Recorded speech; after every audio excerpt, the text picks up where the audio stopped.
pull up the dashboard. All right, here we go. Oh, I hear a tone coming in. There must be something big going to happen on this show. Okay, we are live on Facebook and YouTube. Got a new friend in the house. We're going to play our intro real quick, allow people time to come in. Thank you for your continued love, support, and contributions that allow us to keep doing this by the seat of our pants every day. Big shout out to Donald Swartz. I tried to get in touch with you. Thank you for the contribution today, and everybody else. And if these shows resonate, please share. Thank you.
How's it going, everybody? We got a new friend in the house, someone who's just written a book, professionally goes by the name RBK, or the acronym, or moniker, also known as Randy.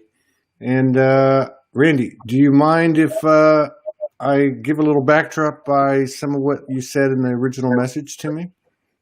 Sure. I've got the. Okay, so Randy reached out to me, and he said, let's see, he says, I was intuitively guided to send you an email, and feeling your energy all the way to Canada was a blessing in itself. I'm an empath as well as an authentic twin flame. The last 17 months for me has been a roller coaster ride of ups and downs, lows and highs, and emotional swings, which is perfect for the show. Unconceivable to most. Within that time, I've written a book on my journey toward the light, detailing information learned and gathered along the way. From my first-hand account, interwoven within its pages is a love story that has endured through the fabric of time, incarnation after incarnation, two halves of the same soul, finding each other once again. It is important to share my story with the world. And and that's what got us here. So thank you for reaching out. And I'm anxious to see what's been happening, because I love the fact that you said it's been a hell of a roller coaster ride the last last year and a half, which I know it's been that way for everybody viewing this. No questions asked. So how did this start? What was going on prior to 18 months ago? Were you already awake? Did you already have this relationship?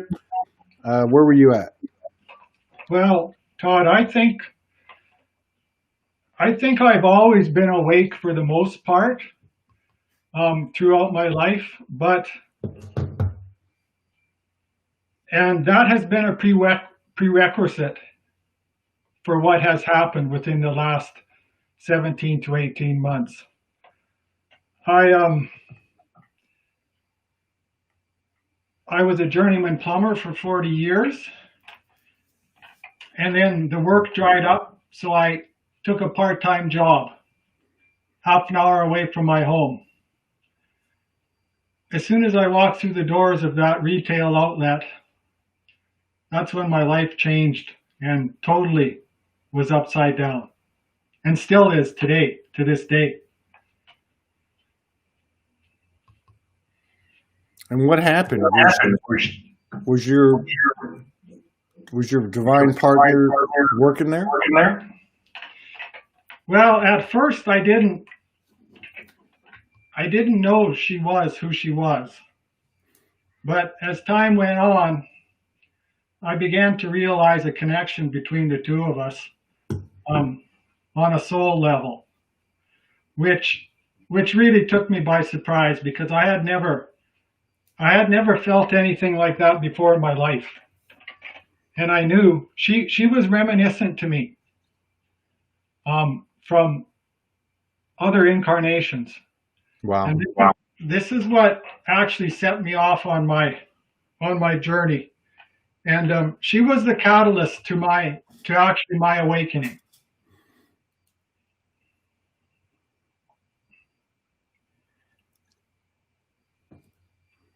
And so let me ask you this. So before you walked in that retail store and before you started to put things together, had you had any inclination of a collective awakening, the term twin flame or divine union?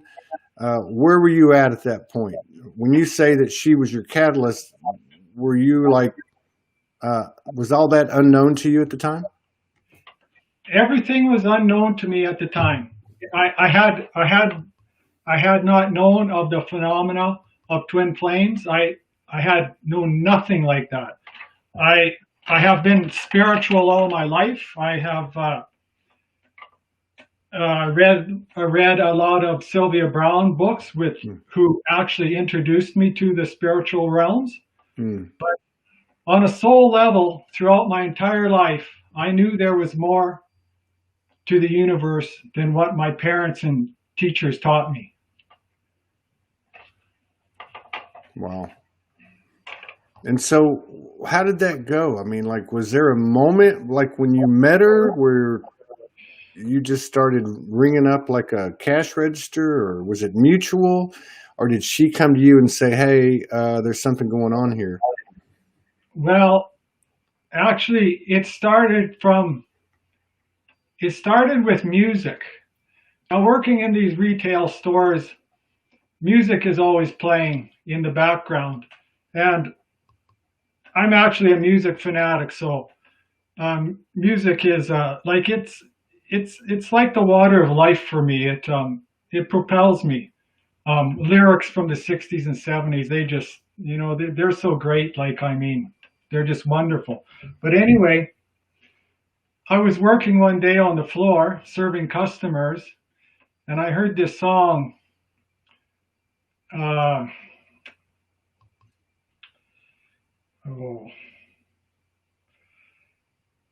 Remembering Yesterday?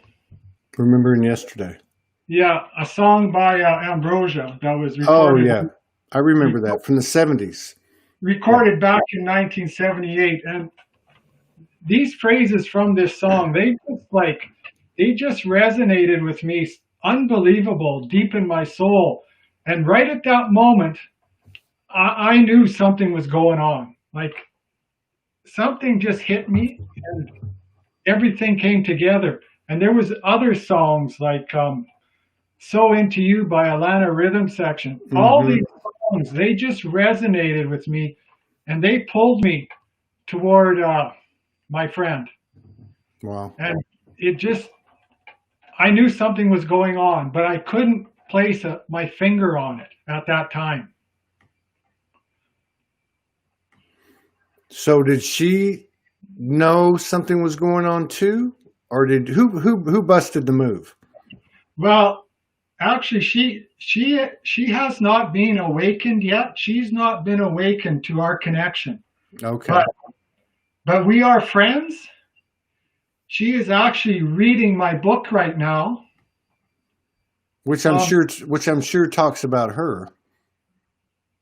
Yeah, she is in it, but I have respectfully added her in with a different name. Yeah. So she doesn't know it's her.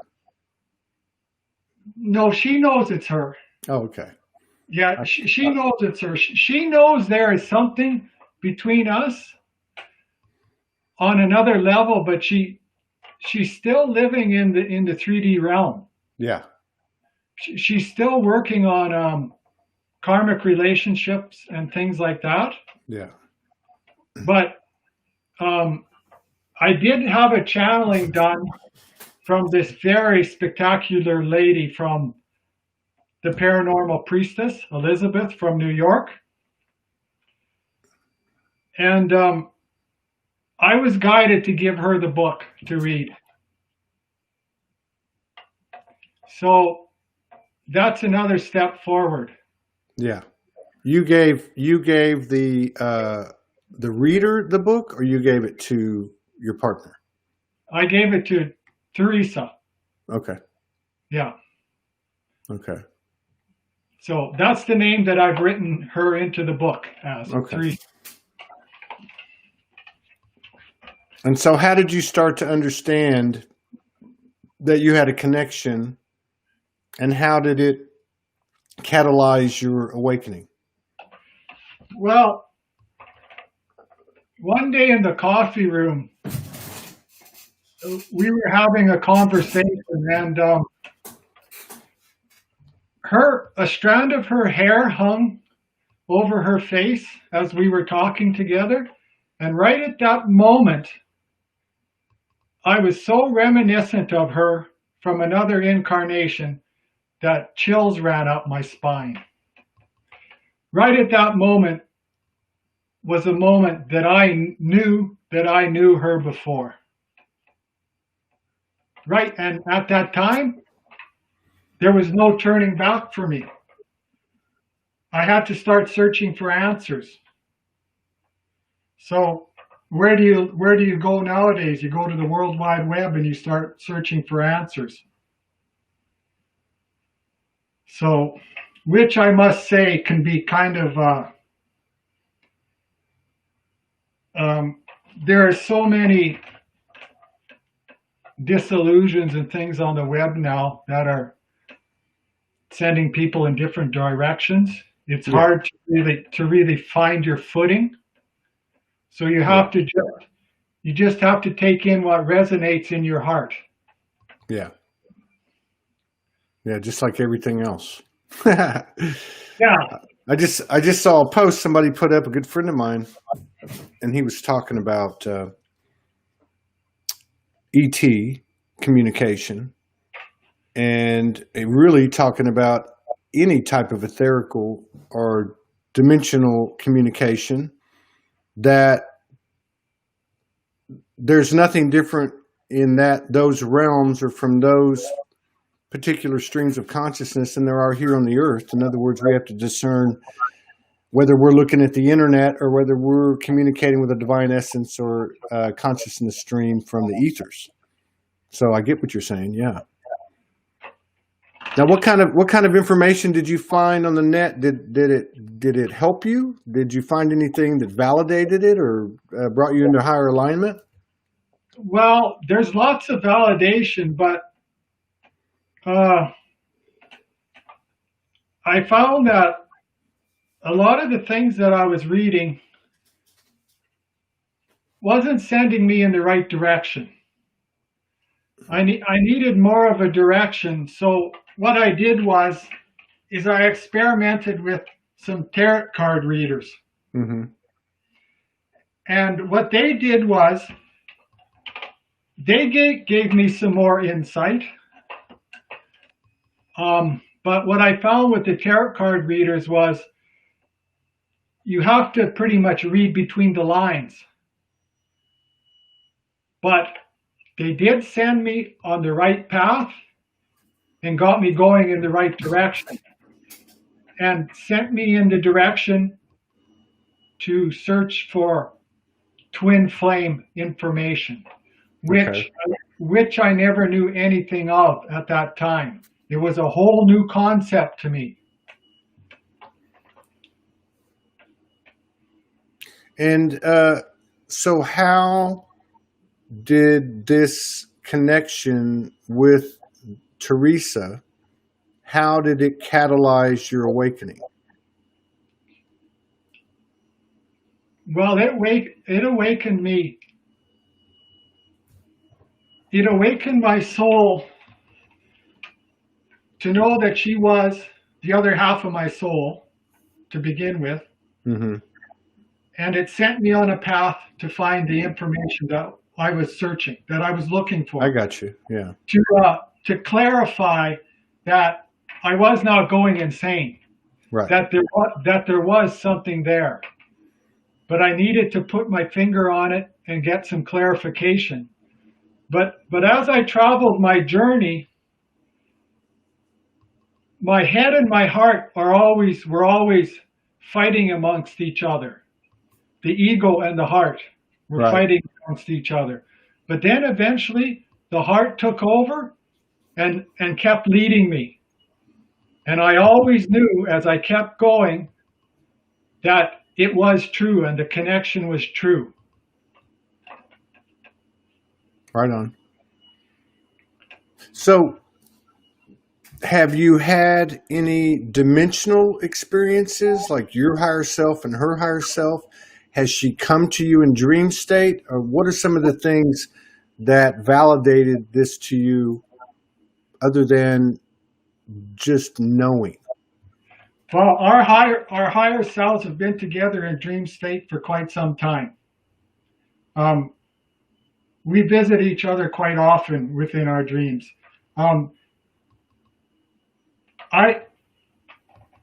This has been validated through my channelings. I've had a couple channelings, and this has all been validated, and that we are the same soul. Wow. Two halves of the same soul. So, and at this time, after 16, 17 months, it's not even a question of me to even ask it that question anymore.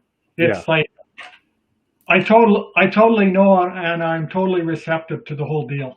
Yeah. Very interesting.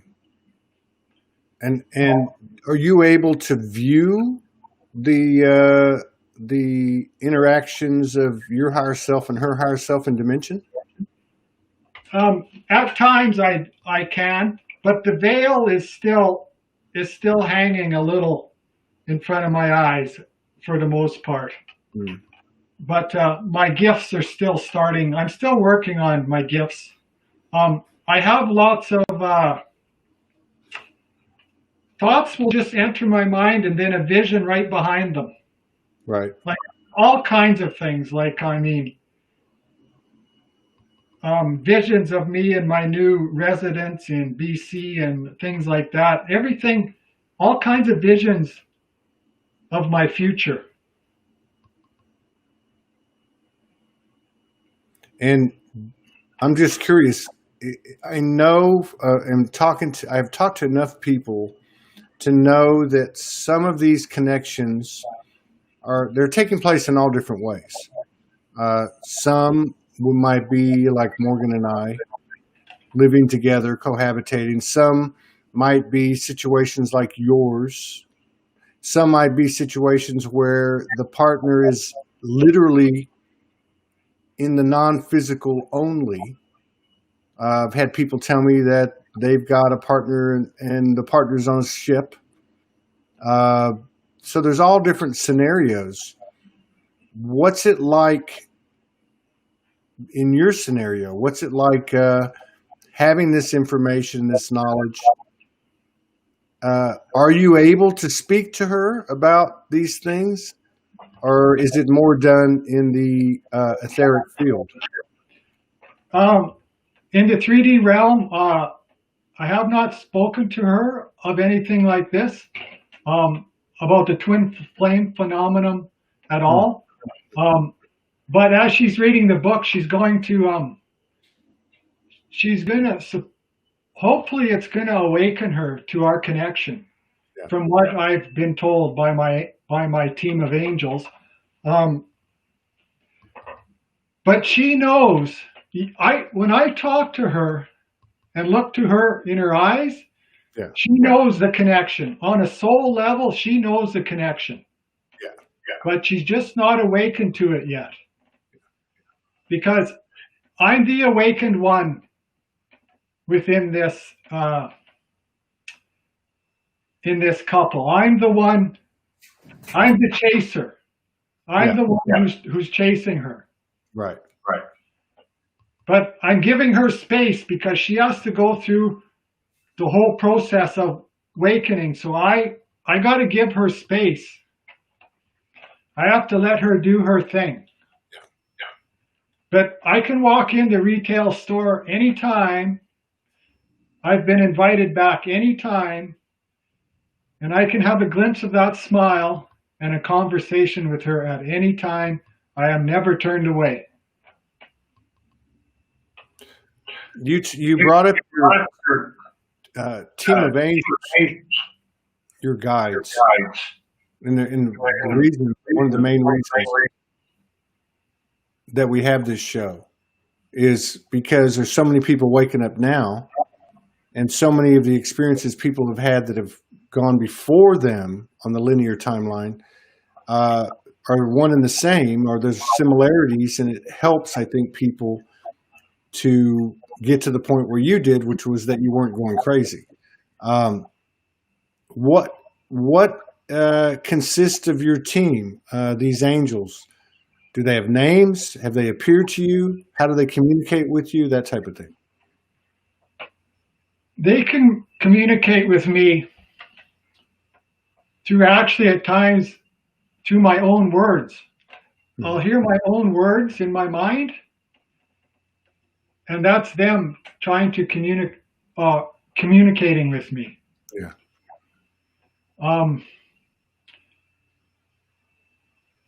We all have our team standing by us 24/7.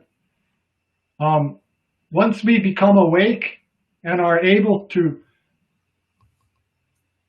receive guidance from them and acknowledge it, that's the first step to continuing on our journey. Yeah. So I got caught by this comment. Let me just interrupt for a second. Heather Caldwell, thank you. Just so people know, we're in the transition. We're moving away from Zoom, and we are multi-streaming. We've been multi-streaming for about 3 or 4 months. We're developing a web page so we can originate all of these shows and have the schedule in one place. Because she made a comment about marathon meetings. We do about 15 to 18 shows a week. So Monday through Friday, typically we have 3 to 4 a day. And weekends usually have 1 or 2. I want to go back to what you were saying, Randy. In terms of like when you saw her, did you have specific past life memories about specific lives together?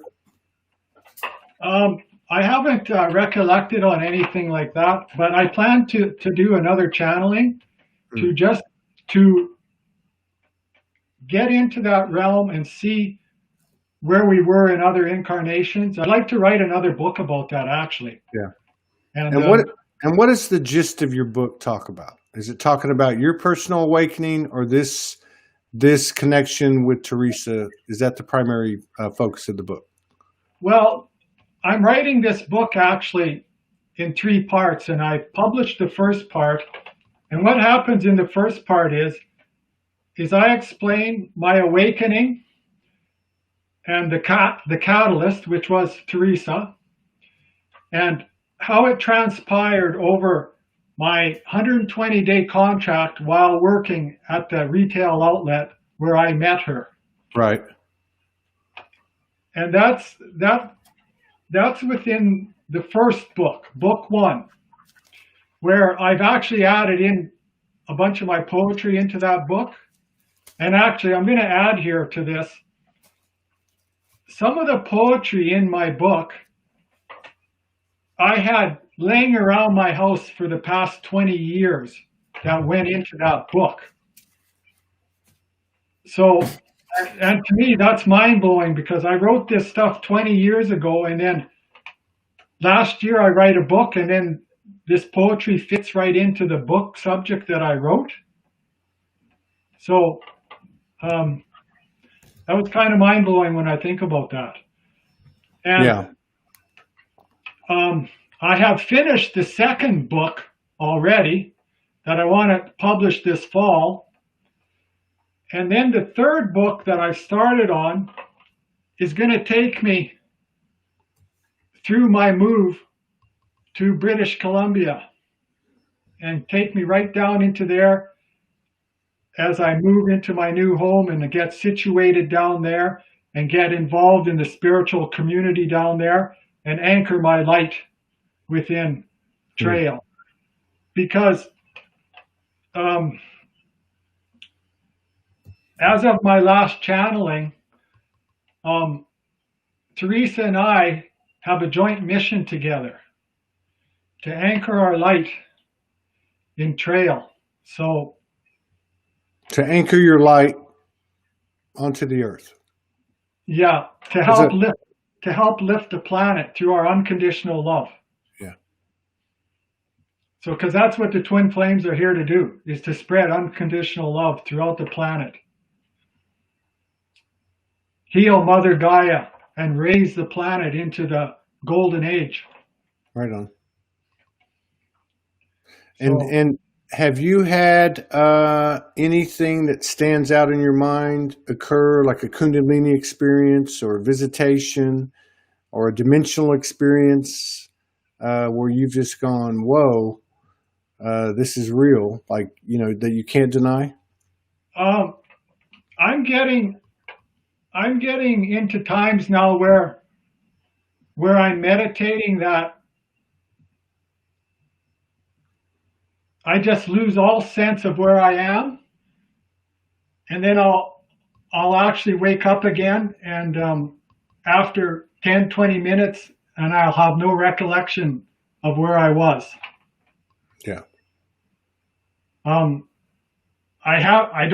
can't recall where I'm going yet, but there's a space and time that's lost to me while I'm meditating. Wow. So I'm still working on my gifts. So, it's like I'm meditating 3-4 times a day now, because I'm finding when I'm going out in society, let's say just to go to the grocery store, there is so much negative energy out there. I'm having a hard time coping at times.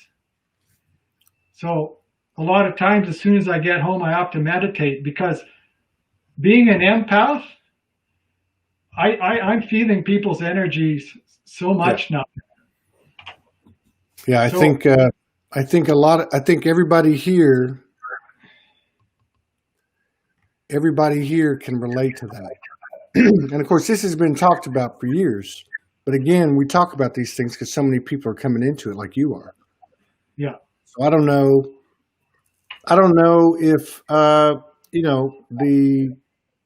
the right term is negative energy, or that you're and people like you are taking in so much information that it's overwhelming, and it is very difficult to go out into a space with a lot of people.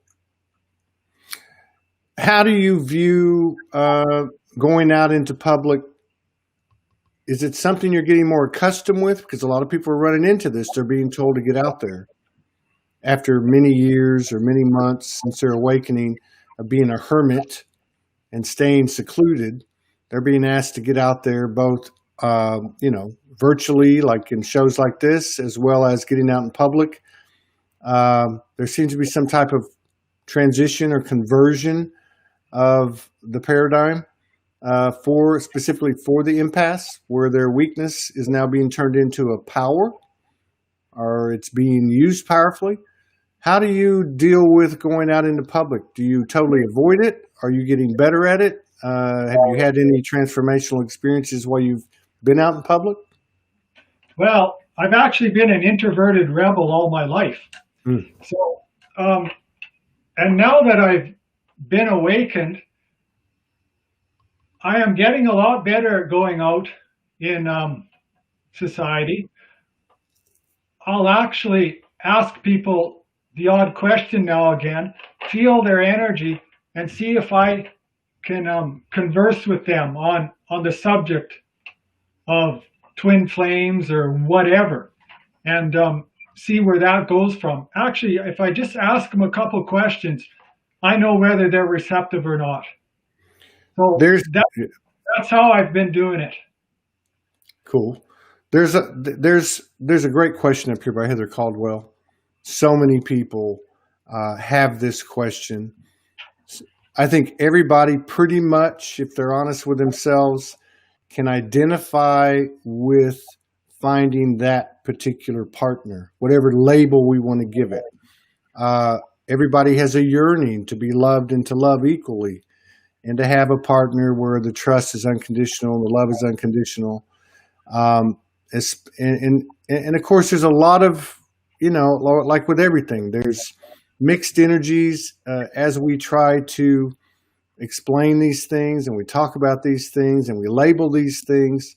So, people have talked about a lot of the distortion around the term twin flame, but nevertheless, there's plenty of evidence around the globe that there are couples coming together in a lot of different ways that are anchoring, a light, a code, a third energy that is birthed through the conception of the energetics between these two people.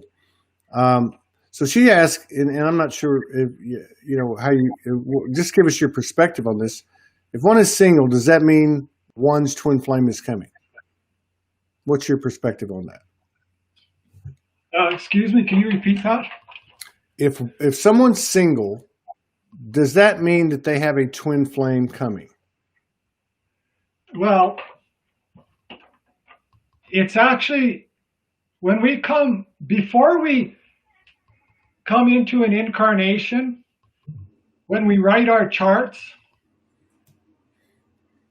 if we want to connect with our twin flame in an incarnation that we're both on the planet, we will write that in our soul contracts. And then when we're together on this incarnation, we seek each other out. Yeah. And it's in our soul contracts to do that. So once we get together and our energy merge, then the whole process starts that I'm in right now, because Teresa and my energy, we have merged.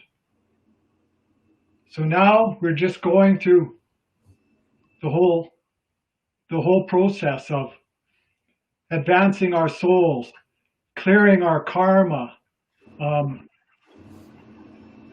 tuning into our authentic selves, and progressing on the journey so we can unite as one and spread unconditional love throughout the planet. Right. Now, a lot of couples that have come on to the show that I've spoke to, my own experience with Morgan as well, there have been periods of energetic separation. There have been, one of the things that these relationships have as a characteristic is they trigger each other. Because they're so close, the closest mirror that you can have, that they bring out things that you're unconscious or blind to within your energy field. So I guess what I'm trying to say is one of the attributes of navigating the ascension is to be surrendering to anything we may feel is an absolute truth. And there's more and more evidence through people's lives that when they surrender, whatever they give up, so to speak, comes back a millionfold. But that the surrender process, the separation process, is a big part of not only these couples navigating the ascension, but also the individual. Have you had any periods of surrender where you've had to surrender unconditionally to her not being what you know her to be, surrendering to not being able to see her, work side by side with her, or anything else? Have you had periods of separation and or surrender? Oh, for sure I have. I'm actually going through that right now. There's been lots of that. Like, if I stop by for a visit, I might not go back for 3, 4 months because I have to let her travel her path. Mm. I have to surrender to that. And that's part of the growth and part of the process. And that goes back and forth, that runner and chaser thing. So yeah, I'm actually getting pretty used to that at at at this time, but it's pretty intense. Yeah. Um, the emotional roller coaster ride that I've been on has been the most intense that I've ever experienced in my entire life, and it doesn't go away. It's always there, but you learn to live with it and put it on the back burner, so to speak, because as it unfolds, you know that the unfolding is only going to be turn out to be greatest at the end. Yeah. Have you had any sense or experiences in regard to Heliosgamos, to soul merging, to sacred sexual interludes? And I'm not talking porn, I'm talking about energetic interactions in the field, non-physically. Have you seen anything or experienced anything like that? I've have experienced some things like that. Yes, I have. Pretty intense. At the time, it was a little bit unnerving and unbelievable.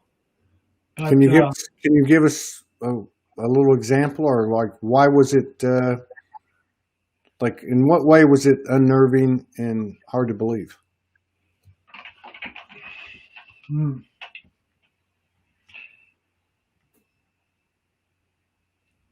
Well,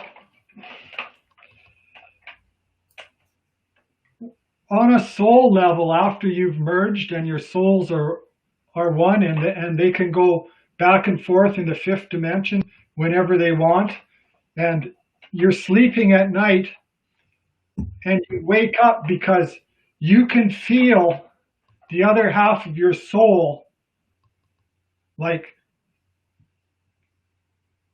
kind of climbing into your body, like shivers, like you have a shiver from your feet to your head that go through your whole body. I've had that several times. Feeling the other half of your soul just in the middle of the night, you wake up and you can feel it. Yeah. I've had that several times. So, and those were a lot of things that made my ego think that I was going a little bit insane. But, welcome to the club. But I want to go back real quick to Heather Caldwell's question about if someone is single, does that mean their twin flame is coming? I don't pretend to be an expert on this. I'm in a divine conscious union with a very powerful, powerful divine feminine, who I understand is my physical incarnation of my divine feminine.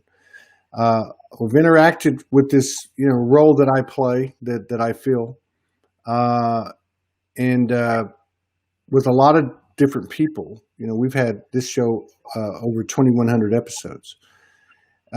My understanding or my take on it is, and this is just my opinion, my perspective, some people are going through this ascension, and the divine union, obviously for everyone, occurs within ourselves, with our own masculine, our own feminine. And again, we can't all understand every bit of this. And I guess what I'm trying to say is there are people that I know that are experiencing Heliosgamos, experiencing divine union, sacred sex, within the field of their physical vessel, without, consciously at least, without the participation of another energy, be it the other half of their soul or not. So I guess what I'm saying is, to answer that question, or at least provide what we can from this platform, and to Allison's point here right now, every single person is different. If you're single, and we have a lot of people approach us about this, how do I attract my other half?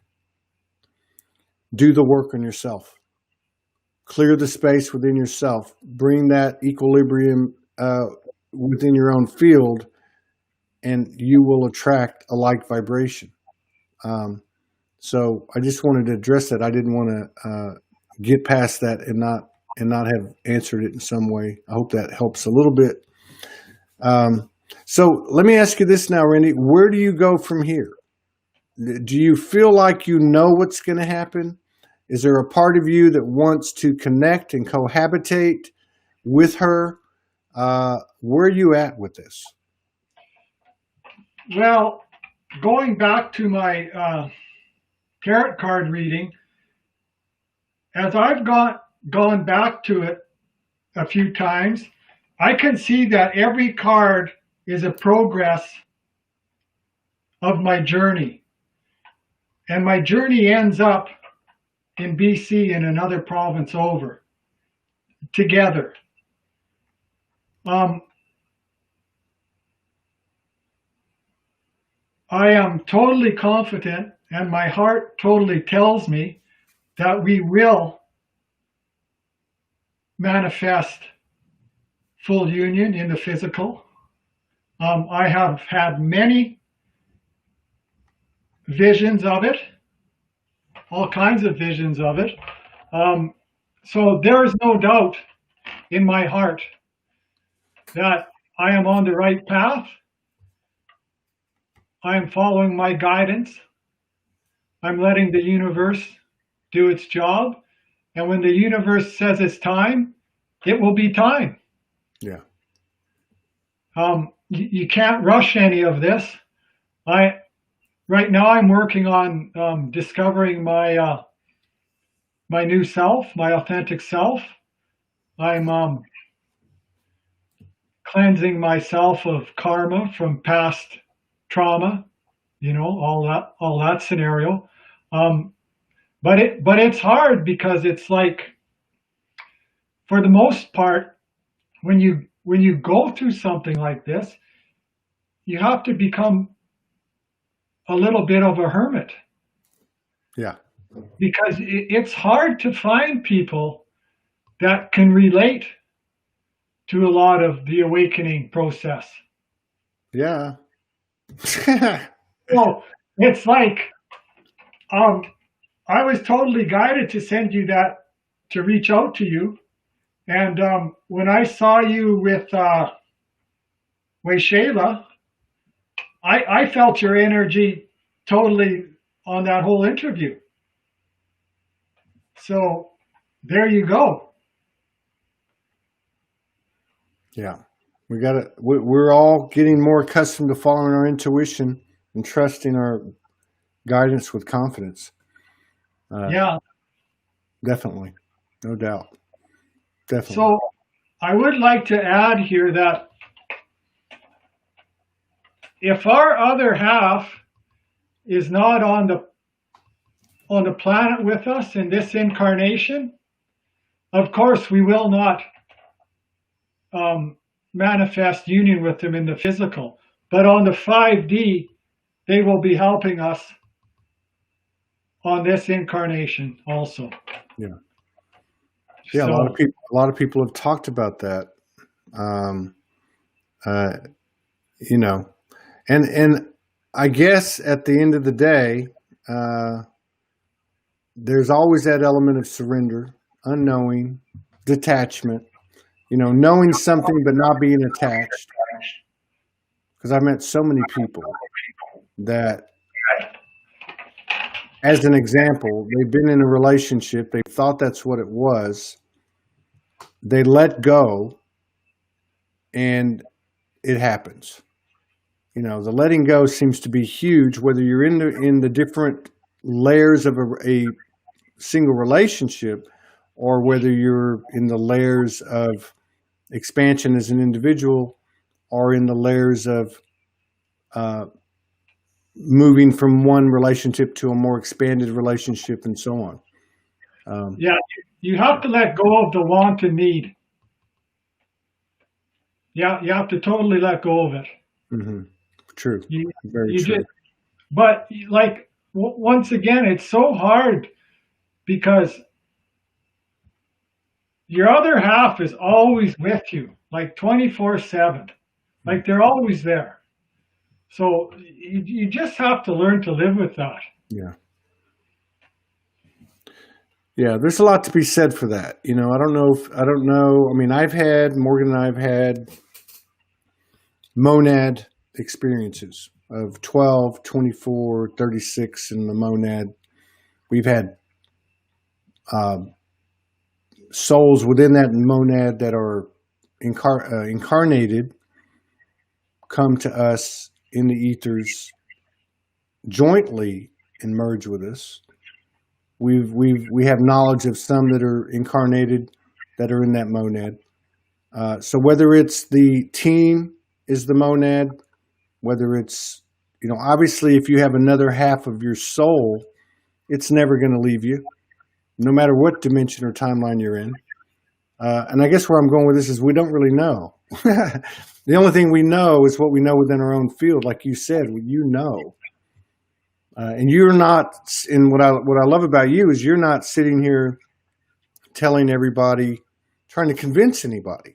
You're just saying, this is what I know, and I'm going to share it with you. And I think that's the best thing we can do. Well, that was the whole deal with my book. I have to tell my story. Like my heart knows where it's going, and it's true. So I know it's true. I'm doing my deal, and it's like Shirley MacLaine's movie Out on a Limb. Mm. It's like I am so far out on the limb now that it's just about going to break at the trunk. Like I'm so far there, and I'm just bouncing on the end of it. But I know the universe has a plan for me. And I'm just riding it out. I'm just doing it. Yeah. Because my heart is leading the way, and I'm just going to follow it. Yeah, I'm with you on that. and then just step out a little further and let the branch break.